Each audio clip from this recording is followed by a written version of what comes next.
My goodness, welcome to this Friday's #Whimsdom Live Q&A, where I give complimentary guidance for all things people pleaser, codependent, and enablers. Everything we suffer with, the day-to-day, what you need help with, and so you can see what it's like to work with me one-on-one if you are a future client. If you are, you already kind of feel the pull, and if you're not, still, settle in. Maybe you need some help with people pleasing. A lot of us do. So tonight's topic, it's something that affects every single people pleaser, every single codependent, every single enabler. And it's something that directly influences our ability to communicate with the outside world, with our patterns of self-acceptance, with our patterns of interaction. It molds everything that we do. And every time this thing happens, it makes it more and more constricted, and it morphs how we interact and the level of authenticity we can live in. It squishes it down more and more and more every time. So this thing that happens to us, this idea of like, but why do I still feel like an asshole? Like, I apologized, I made good, I did not have ill intent, I wasn't coming from a place of malice, but I disappointed someone, and I'm so disappointed in myself for disappointing them, but I just, hey viewer, pop a comment below, let me know who you is. But I just have disappointed someone, and even though I have done my part, I have done the only thing I can do as a human, I have apologized and tried to make it right, I still feel like such a fuck up, like such an asshole. Now sometimes this happens because the person that, we're apologizing to is not not having it, because some people are not acting out of their best interest either, which would be to be an open, understanding individual and respect others' energy. But I'm talking about the times when it's someone that you do know and you do love, you do trust, and you do respect, and it's just a situation where you had to renegotiate an agreement. And we talked about agreements before, where you have three options. For every commitment you make in life, you have three options. You can keep it, fulfill it, you can break it, or you can renegotiate it. And what people pleasers end up doing is we run ourselves into a tailspin because we are so uncomfortable with renegotiating the agreement. Because in our head, that's already a failure. In our head, that's already breaking it, that's already giving up, that's already giving up the ghost. So to us, renegotiation feels like breaking, and we try to avoid it so much, and we talk ourselves into like, no, I can totally still do this. Like, even though everything in the universe is telling me like, no, maybe you should rethink this, replan this, cancel this, whatever. We're like, no, we can make it happen. We can make it happen. And it's just so uncomfortable. Our trigger responses are so wired to lead straight into anxiety when we think about renegotiating agreements. And because of this, we send ourselves into a tailspin trying to honor the agreement instead of breaking it. And we end up breaking it anyway because we don't allow ourselves to see that there is an easy renegotiation that can happen, that we're allowed to be humans, that we're allowed to, as long as we're coming from a place of pure intent and love and light, that it's okay, that we're not fuck-ups, that we're not assholes, but it's okay, and not everything is about disappointing others. Now we're gonna get a little bit underneath some levels here, because initially when people get into their people-pleasing recovery with me, when people are first opening their eyes to people-pleasing addiction, to the power of codependency and enabling, they think it's just because they want so bad to be liked and loved. They don't want to offend anyone. They don't want to upset anyone. They don't want to disappoint anyone. So then they end up doing all these things and end up disappointing people anyway, because you cannot make everyone happy. But initially, that's where the ideas kind of lay on the surface of, oh, this is not good. And we do a lot of work together to clear out, like, no, you don't need to be liked and loved by everyone. And you need to feel secure in your own alignment and your own authenticity.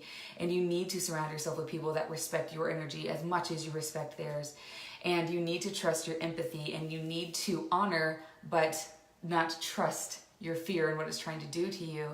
And it's there's another layer underneath it. And it's not just about not wanting to disappoint someone. For a people pleaser, it's about never wanting to be the reason someone's upset or hurt or angry. Which it sounds like the same thing, but it's not. It's not about not wanting to disappoint. It's about wanting to keep tabs and know what you are responsible for. Our fear of the uncontrollable is so tight, it is so hooked in there that we cling tight to the only things we can control, and a lot of things that we trick ourselves into thinking we can control, like others' perceptions of us. And we cling tight to that, and we don't ever want to be the reason someone's upset. We don't ever want that on our heads. And because of this, we go all really far out of our way to make someone feel better. If someone has to cancel on us, or they show up late, or whatever, if someone renegotiates an agreement with us or has to break it, whatever, we are so accommodating, sickeningly accommodating. And it's because we don't want them. Even if someone's legitimately fucking us over, if we're deep in our people-pleasing addiction, we will go out of our way to make sure that they know that everything's fine, we're not upset with them. But especially if it's someone that we know isn't trying to be a dick, but we go above and beyond. We're like, oh my God, no, it's totally fine. I totally get it. We'll bring the party to you. We totally go out of our way for that. And it's just something that, and we're going to get into this little territory where we have to accept and take responsibility for the kind of dickishness that we're kind of living in when we expect others to do the same.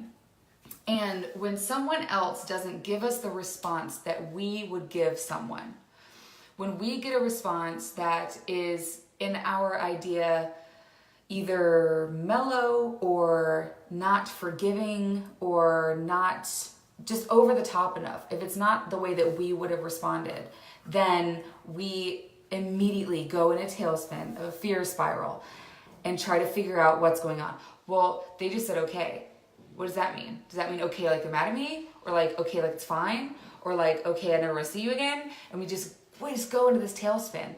And there's this thing that we do because we are such strong empaths that we actually trick ourselves into thinking that at all times we know what people are thinking and feeling.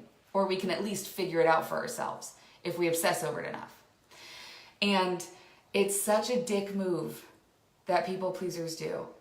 And it's so controlling and so weird and so icky and serves no one, especially us. And the reason this happens is not because we're awful people. It's not because we like to play God or think that we know what's best or anything like that. It's because your fear is going to dress up in costumes to try to fool you. You don't trick yourself into something because you're an idiot, and you don't trick yourself into something because you're a bad person. You don't believe something that's not true about yourself because you're just an asshole. It's because your fear has dressed up in whatever costume you're going to believe at that moment. And your fear can absolutely dress up as your empathy. Your fear puts on an empathy costume and goes, I know, what does okay mean? You know what I bet it means, because we know her so well as a human, or him, or whatever. We know this person so well, or this group of people so well, and we know how people behave and why they do what they do because our empathy is so strong, right? And the whole time you're like, yeah. And then the two of you just sit there and you think you're sitting there with your empathy and trying to figure out where they're coming from, trying to figure out what else you can say to maybe get the response you were looking for. Like if someone just says, okay, and you're like, okay. But then you don't want to ask, are you mad at me? So then you give them more reasons why, no, really, it's not your fault. And really, really, really, you didn't mean to upset them. And then you hope for a different response and you hope for them to say whatever you would have said to make someone feel better. But if you're not talking to a people pleaser, you're not going to get that. And I want to share with you guys this little tool so that you can step around because we love to flip shit upside down here. You can step around the need to feel forgiveness and be assured by someone else. Because going into any conversation, any communication ever, no matter what the situation, going into it, leaving what you want out of it in the hands of the other person, Jesus, that is a one-way ticket to disappointment and feeling like an asshole or anger or just stretching out whatever emotional trauma you're going through. You can't give your power of, I don't want to say settlement, what's the word? You can't give your power of ease and calmness and authenticity to someone else. No one's going to say what you want them to say. Okay? The whole point of communication is to be heard and understood by another person. It's not to hear what you want to hear. It's not to manipulate them into saying what you want them to say. It's just about being heard and understood by the other person. So, people pleasers, we are so used to creating this false sense of getting what we want out of people, of being able to get them to say what we want them to say so that we can feel better, so that we can feel like they forgave us, so that we can forgive ourselves. And we're just putting our anxieties on other people. We're very good at that. And it's giving our responsibility of how to find closure and feel better about something and putting that on someone else. And we do that and just hoping that they'll say just the right thing. And they never will. They never will. And it's that same haunting feeling of no one's going to love me as hard as I love them. But yeah, because you're going out there trying to tell someone and force someone to love you the way that you would love them, but even the way that you would love them is so tainted with your people pleasing that really that's not what you want. And it's not what you're going to get unless you go find yourself a people pleaser. Don't do that. Don't be like, I don't want to change. I'll go find someone just as broken as I am. It doesn't end well. So I want to help you guys with a tool, a way to sidestep this. Okay, well, if I can't rely on others to make me feel better when I'm asking them for forgiveness, what the fuck am I supposed to do? And it's about seeing this on a bigger picture. It's about not looking at yourself as a flake or a friend that constantly disappoints people or a distant relative who never puts in as much as people want them to. Whatever you are convincing yourself is the reason that you're some sort of asshole. Whatever you're convincing yourself makes you a disappointment to others. You need to step back and you need to see yourself for what you are. And what you are is a beautiful cosmic force living a human life. That's it. This is just your human experience. And it has been molded and shaped by your culture, by your upbringing, by your experiences in life, and it's completely individual and yours. And once you can really see that you're not just some human that's broken and meant to be a fuck up and can never make someone happy, once you see that you're just this beautiful cosmic force that is in a meat puppet, living your best life and trying to find balance and authenticity, and that you just have what afflicts you, people-pleasing addiction, if you are connecting with this. And you can finally start to see other people as that. And this is how we can go around without having to confront ourselves and be a dick and be like, everything's your responsibility, stop trying to put it on others. But here's how we can go around that and see others a different way so that we stop trying to put the responsibility of making us feel better on them. And if you can see yourself as that cosmic force living a human experience, you can see someone else the same way. So what I want you to do, if you're apologizing to a friend, you feel like you're disappointing someone, or like your mom, or your sister, or whatever, or your boyfriend, whatever it is, if you're having to renegotiate an agreement and you feel like an asshole, you feel like an utter disappointment to whoever you're talking to, and they inevitably Don't say what the magical key words that you need them to say to make you feel like you're off the hook. We all know, we all have an idea in our head, in the conversation, what those magical words are that they need to say to make us truly feel like they're not mad at us and they're not going to hold it against us.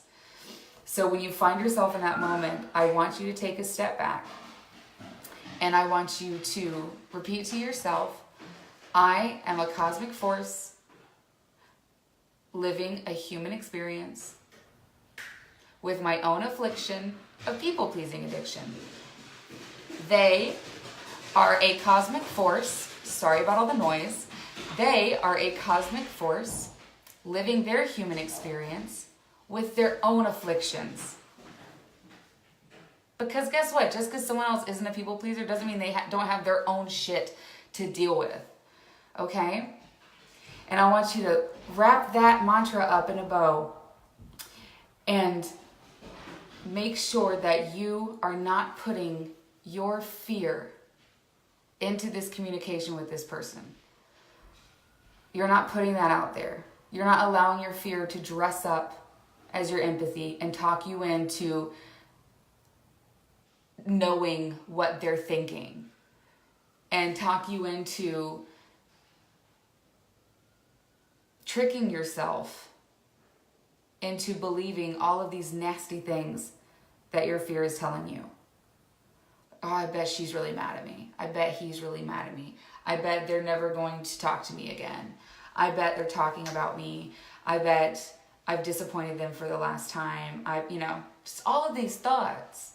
You're in control of your power of forgiveness. You have to forgive yourself, and you have to know that you're a human and that you're living your own experience with the afflictions that you're trying to navigate. And so are other people. And whatever they say, your only job in this, your only job is to come forward with true intent and love and respect someone else's energy. Doing that is all about stepping into the power of renegotiating an agreement. That's just you taking the reins and going, I respect this person enough, this group of people enough, I respect them enough and respect their energy enough to be like, you know what? I have to change our original commitment. That's all you need to do. And someone's response has nothing to do with you. You don't have to be like weird and ignore them. Like, you can like it or not like it. But just know that someone not saying the right words to you has nothing to do with them. And you even needing the right words to feel better is all about you. Because if you really need certain things, you can ask them for that. You absolutely can. You have a beautiful mouth and a beautiful voice. And you can absolutely ask that person for the closure and the clarity that you need in that conversation. But stop putting the responsibility to make you feel forgiven onto somebody else. Okay? So that is, I'm going to pop in the comments because I did word it very beautifully earlier, and for some reason, I don't know if it's because I'm tired, but the words have escaped me. But I'm going to put that little mantra in the comments. And I would love, if you watch this, I would love for you to put in the comments any time that maybe you felt like you disappointed someone and what they didn't say to you to make you feel like you were off the hook. You know, like how the conversation went that sent you into a tailspin of, oh my God, I'm such a fuck up. I'm such an asshole. I'm such a disappointment.